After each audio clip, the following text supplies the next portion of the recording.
ప్రభునందు దేవుని బిడ్డలారా, ఎఫెసీ పత్రికలో చెప్పబడినట్లుగా దినములు చెడ్డవి కనుక సమయమును పోనేవిగా సద్వినియోగం చేసుకొనొచ్చు, అజ్ఞానుల వలె కాక జ్ఞానుల వలె నడుచుకుంటూ జాగ్రత్తగా చూసుకోమని చెప్పాడు.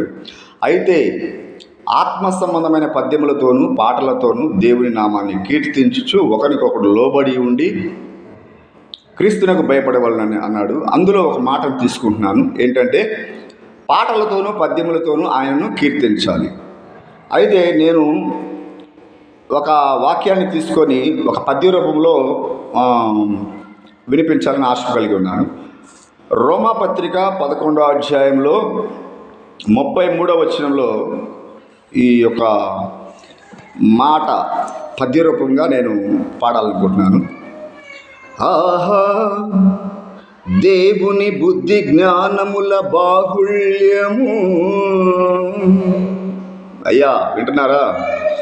ఆహా, దేవుని బుద్ధి జ్ఞానముల బాహుళ్యము ఎంతో గంభీరము, ఆయన తీర్పులు శోధింపనెంతో అస్యకములు, ఆయన మార్గములెంతో అగమ్యములు.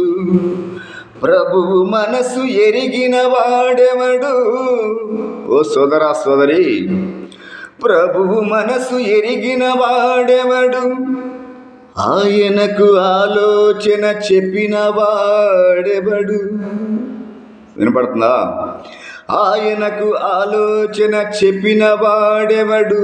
ముందుగా ఇచ్చి ఆయన దగ్గర ప్రతిఫలము పొందగలవాడెవడు?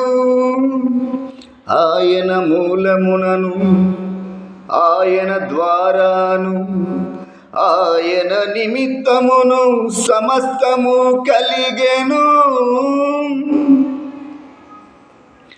యుగ యుగములకు ఆయనకు మహిమ కలుగునుగాక.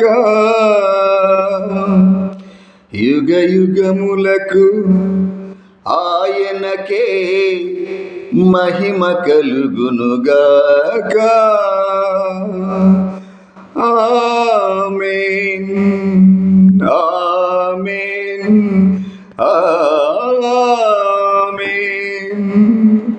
హల్లెలూయా.